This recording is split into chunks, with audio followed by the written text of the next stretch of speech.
I did not just scratch my armpit on this video. Girl. Anyways, welcome to my channel.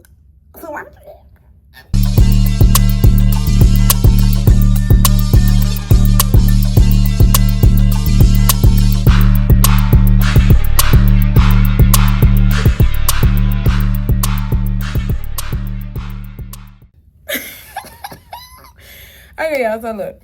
We're finna start a new segment, and it's gonna be story times, and they might be all up out of order, and I'm gonna try my best to organize them, but I'm just gonna pop it off because I feel like I'm the type of person where I have like imposter syndrome and perfectionism issues, and I'll be done work myself up to not even do it just because it's not perfect.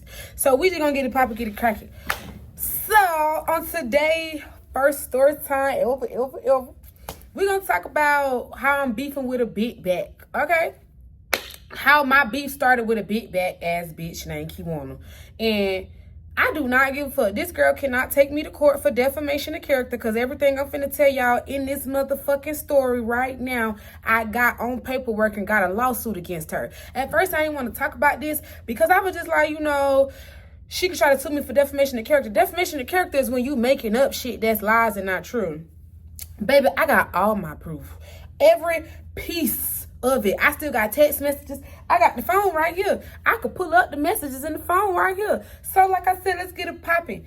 Anyways, so me and my daddy's side of the family is beefing. Me and my mom's side of the family is beefing too. But we're going to talk about the beef on my daddy's side of the family first because this one is the most recent. This just happened in November of 2024. Okay? Now, let's get into it. So, I was going through a homeless situation last year. I ain't gonna cap, you know. And I had gave my son up to his godmother, my former best friend. I gave my son to her mom. And they was taking care of my son while I was living in a homeless shelter because I was like, my son not gonna go through that. He is going to still have a nice quality childhood, even if I can't provide it at the moment. So I gave him to somebody that could, and I know they loved me, and they took very good care of him. So I digress. Anyways, I'm going through my situation. My son living in Griffin. I'm staying downtown off Ethel Street. I just so happened to start like, soon as I went to live in a homeless shelter, my life started getting better expeditiously. It was like as soon as I was able to get away from everybody that I knew and was able to be alone in solitude, everything just started flowing. So I had ended up getting a scholarship for cosmetology school. I ended up finding me somewhere to stay for free, didn't have to pay. As soon as I moved in, I ended up getting me a job at Wingstop in the Camp Creek Marketplace. And then after that, after I started working at Wingstop in the Camp Creek Marketplace, I had got my felony case dismissed. That's crazy. I ain't even do nothing. They just dismissed it. Thank God. And then after my felony case got dismissed, I ended up applying for college. So I just gave y'all the rundown from January leading all the way up to May. Okay. So May happened. Me and my baby daddy decided, we're going to try again, get back together. That lasted for like 3 weeks. That shit did not work. I dipped out. In the midst of getting back with my baby daddy. I ended up leaving where I was staying to go be with my baby daddy where he was at. And that didn't work. I had to dip up out of there and get the hell on. So I ended up going to go live with my sister who stayed. So while I was living over there, she was running a prostitution house. And I'm sorry to say it that way, but she fucking was. She was running a prostitution house. And I knew they was doing whole shit, but I ain't know that it was to the degree that I was able to witness being in her apartment, and that shit distressed the fuck out of me. And I just kept praying every day. I prayed every day. I would get up at 8 o'clock in the morning. I would go outside. I would ground myself. I would charge my crystals. I would meditate. I would pray every day because I needed God to make a way to get me out of that house because I don't get down like that, baby. The stuff that I seen in there, we'll talk about that in another story time, but I had to pray my way out that situation, and that's exactly what happened. I stayed with my sister for 2 weeks, and in 2 weeks of praying every day, my grandma called me on the phone, and she's like, do you got a job? I'm like, no. She like, okay, you should go to this mental health research center. They're going to pay you $5,000 for being there for 21 days. I said, That's all I need to know. I go, I get accepted, I'm there. I end up staying for like 30 days, and instead of it being 5K, it was 7K. So now I leave the program. It is now August. It's now August 2nd that I left the program. I got my 7K. So I'm like, okay, cool. Let me try to secure something for me and my child so I can get him back from his godmother. So I was like, I'm going to just try to use this money to get an apartment. And that's what I did. So in the midst of looking for an apartment, I've never had my own apartment before. I've never had my own car before. I've never had nothing in my name besides a phone bill. That's literally it. And Wi-Fi. That's it. I've never had nothing else in my name.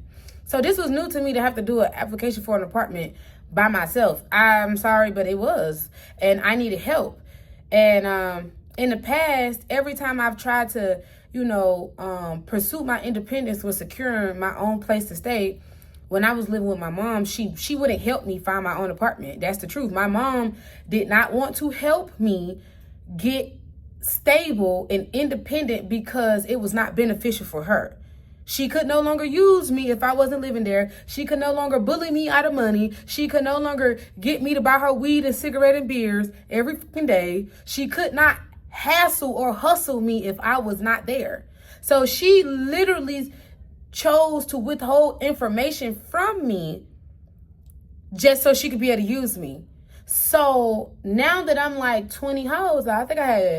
I was 27. This was last year. So like, I didn't know. I'm just going to be honest. I didn't know. And I was just asking different family members for tips and stuff. And how do I go about it? Especially because I did not have a job. So, when you don't got a job, but you got the money, you got to finesse the situation. And that's what we're going to call it. You got to finesse the situation. So I got 7K, but I don't got no job. So I don't got no paperwork. I don't got no nothing. All I got is the money. So that's really why I needed help, because I didn't know how to finesse the situation.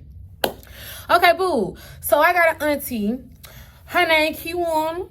And she has always been my favorite aunt since I was a kid, because she was always the one who showed up for me when my dad couldn't. So I always had like a very high level of respect for her, high regards for her for a long period of time, because she has always went above and beyond to make sure I knew that I was loved.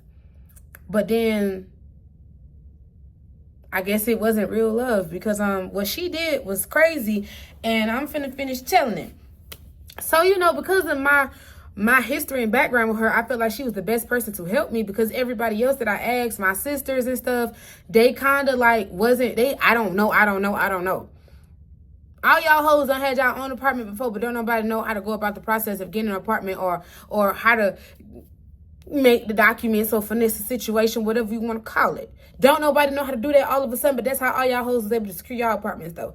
Okay, cool, boo. We're going to leave that alone. I digress. So I called Kiwana. I'm like, hey, I got $7,000. And that was my first mistake, telling her how much fucking money I had. I said, I got $7,000. I'm trying to get me an apartment because I got approved for Section 8. But they told me if I find an apartment by myself and I could just show them the contract between me and the leasing office, then they'll just give me the voucher. And she was like, okay, well, if they finna give you a Section 8 voucher, then you shouldn't really be looking for your own apartment. You should move into Tiana apartment.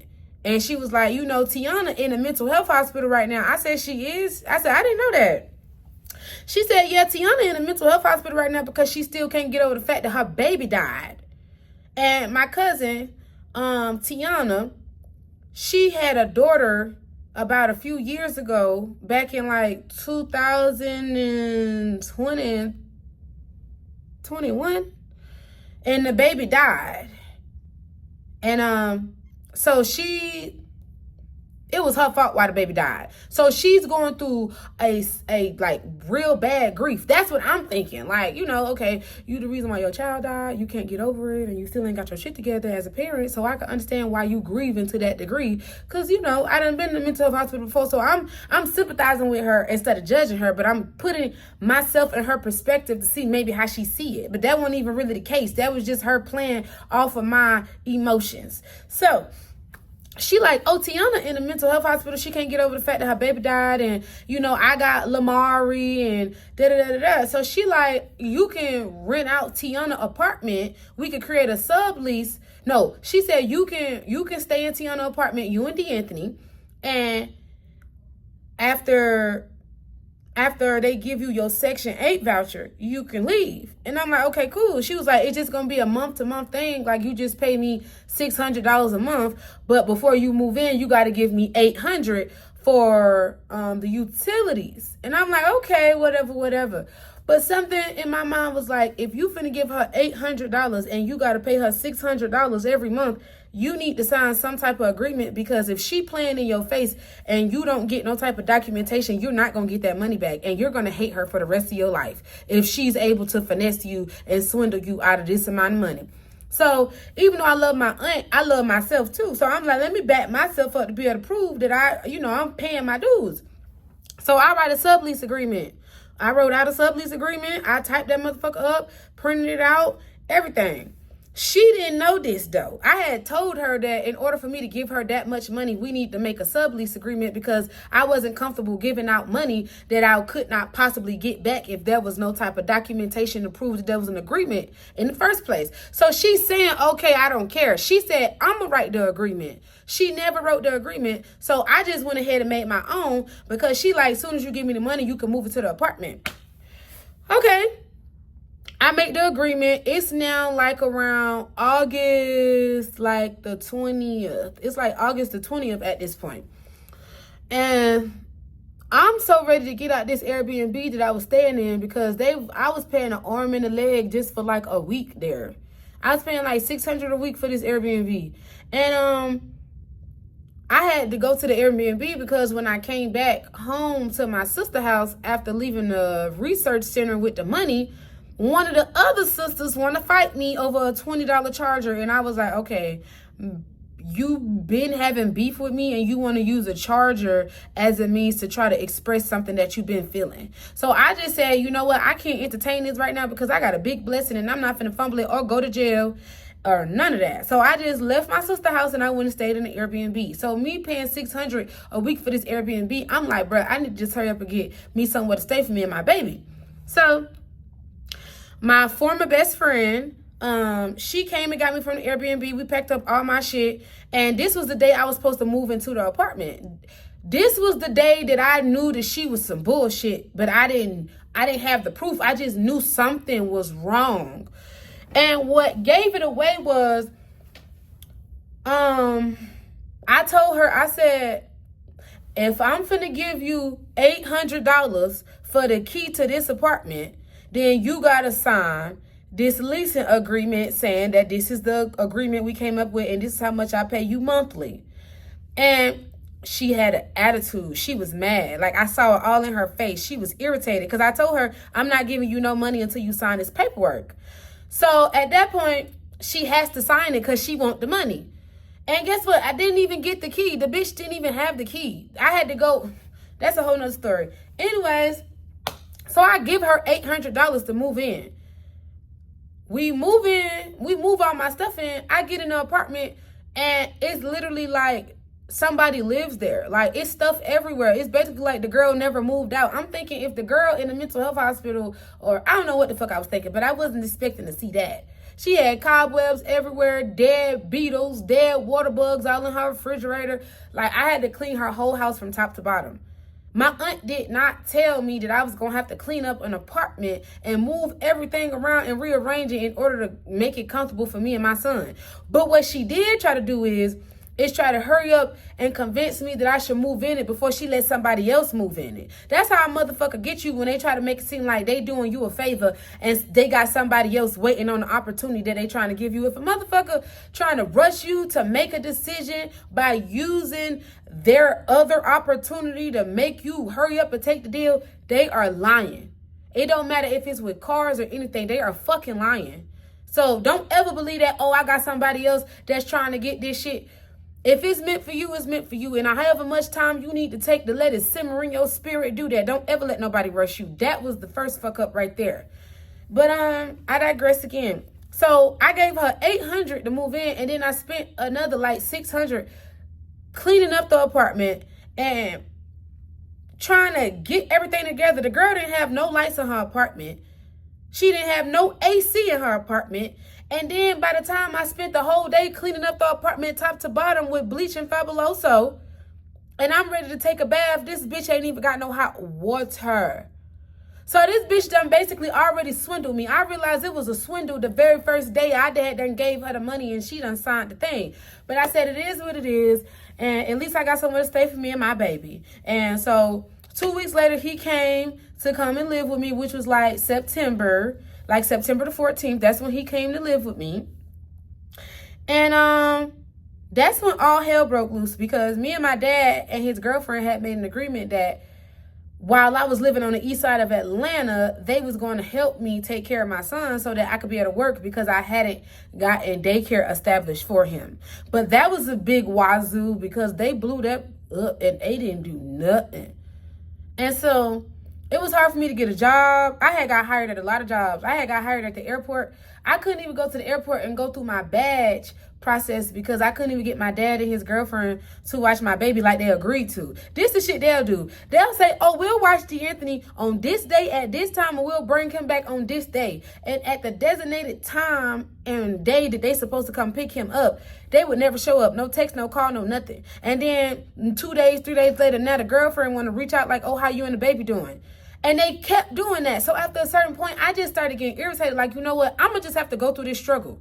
I'm going to just have to go through this struggle. And I guess God going to have to see me through it, because I couldn't get no job.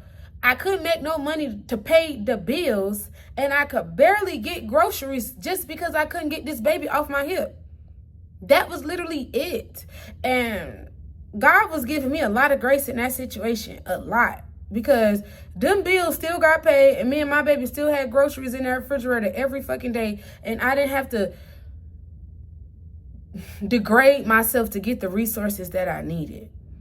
And that's when I knew like God was really with me. So I just kind of like had to focus on just staying in alignment and staying grounded and not letting stress and worry, consume me. So I just kind of like grounded myself in my son's energy and his playful energy and his, energy.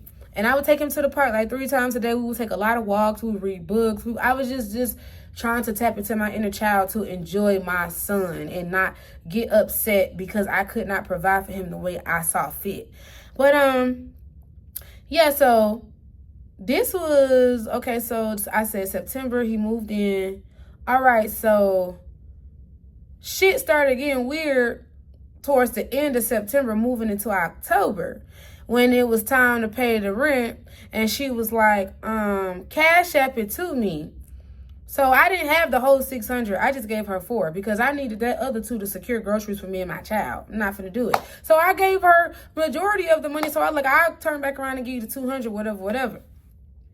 So I gave her the $400. I cashed app it to her. Now this is when shit started to get weird. This is when I started realizing like, oh, this is some crazy shit. So my son was very active. Before he came to live with me in Trestle Tree, he lived in Griffin with his godmother. And she lived in like a 4-bedroom house. She owned it, owned the property, owned the home. So she owned the land and everything. So when he lived with her, he was a kid. He was loud. He was rowdy. He was rah-rah. He was jumping up and down. He was all over the place. And they let him be that way because they had the freedom and the luxury of him expressing himself fully without it affecting other people. In apartments, your kids can't be jumping around, bouncing around, all that stuff. So D'Anthony was not used to living in an apartment at that age because he just came from living in a house. And when he did live in an apartment, he was a baby and had just learned how to walk. So he wasn't like really into his abilities at the time that we lived in an apartment together.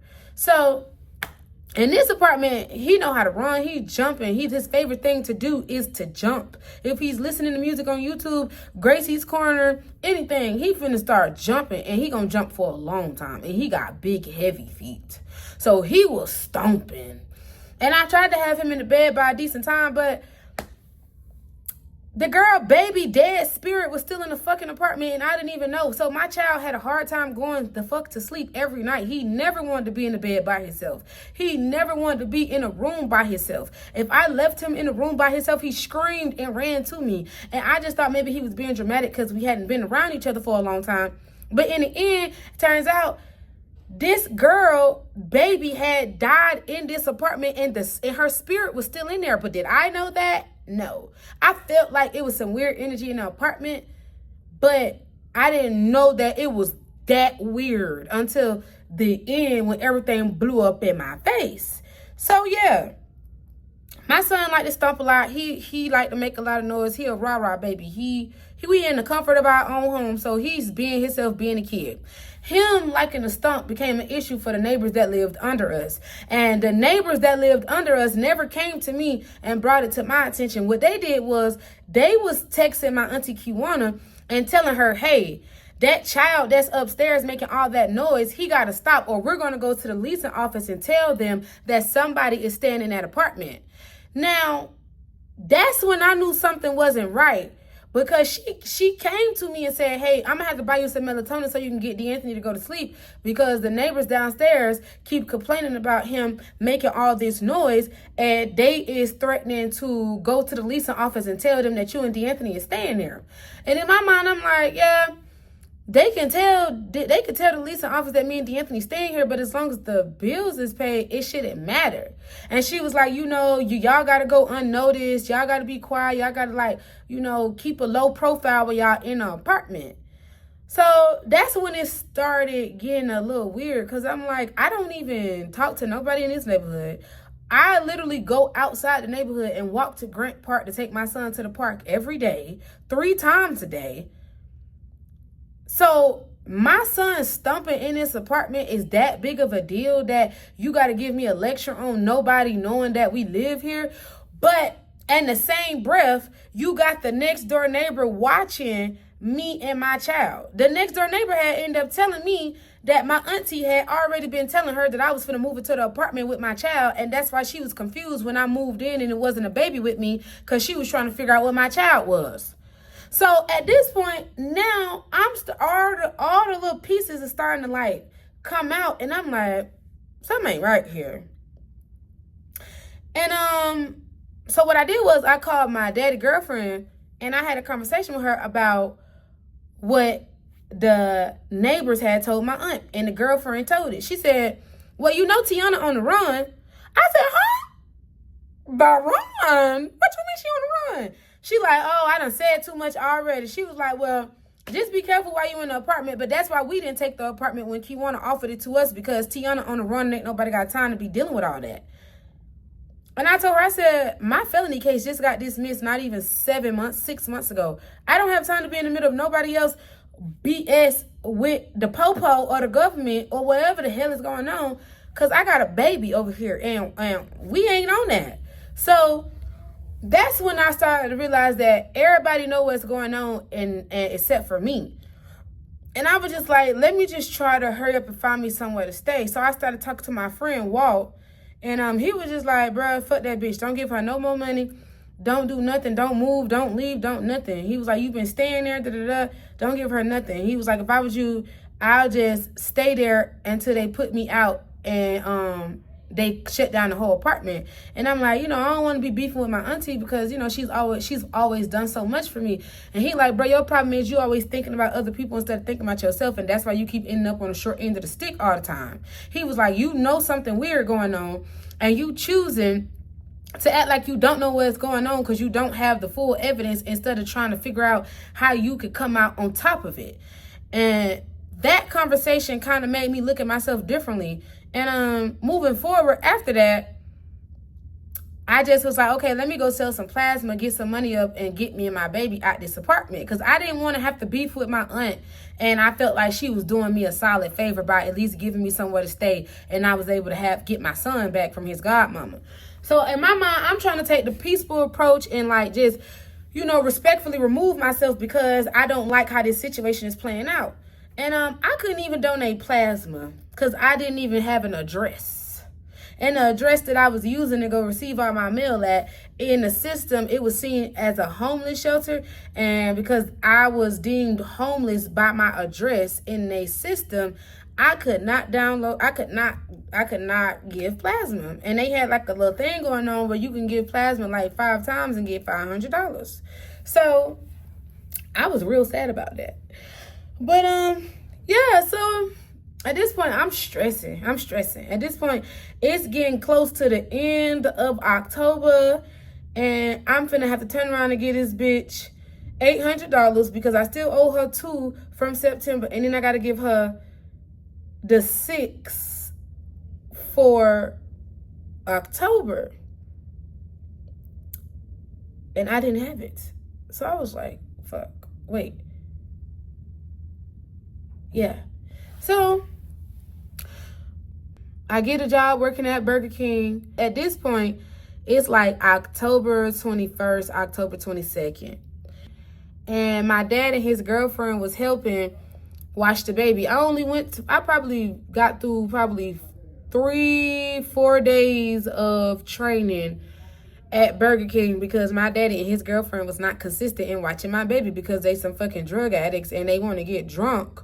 And then now they forget what the fuck they supposed to be doing. They too drunk. They don't want to deal with the baby no more. And instead of them just saying, you know, we partied too hard last night and now we ain't recovered enough to deal with D'Anthony and all his energy, they'll try to put it off as if we never made the agreement for them to watch D'Anthony and I got the text messages in my phone and stuff. And we was just on the phone 2 days ago. So I was just like, you know what? This not gonna work. I'm gonna have to just try to find me and my son somewhere else to go because I'm collecting debt trying to pay bills. And then in the midst of me trying to sell plasma while I'm waiting on my check from Burger King, I remember I called my daddy girlfriend crying.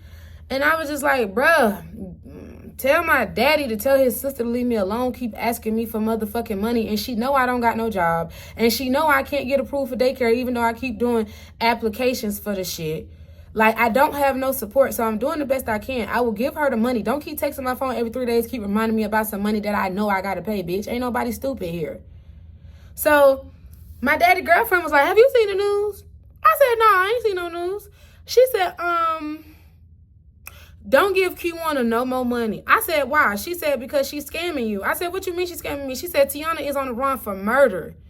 And Kiwana got you in an apartment that's being watched by the feds, you and that baby. And she said the feds done kicked in that door in that apartment about 3-4 times. And every time they kick that door down, whoever is staying there goes to jail. I said, what? She said, don't give her no more money. She said, am I blocked on Instagram? I said, no, not on my hair page. So she sends me Atlanta Crime Watchers post with my cousin face on it. And I read the caption, and this girl is on the run for about 9 different charges, and they all felonies. And then she been on the run since like 2018. I said, what the fuck? And my daddy girlfriend like, yeah, Kiwana know what's going on. The whole family know what's going on. Your daddy know what's going on too. She like, I don't even know how your daddy can sit right there knowing that his daughter and his grandson is in a fucked up situation and don't say nothing out of the obligation to protect his sister. And I said, you as his girlfriend is saying that lets me know that I was never wrong about calling him a bitch ass nigga.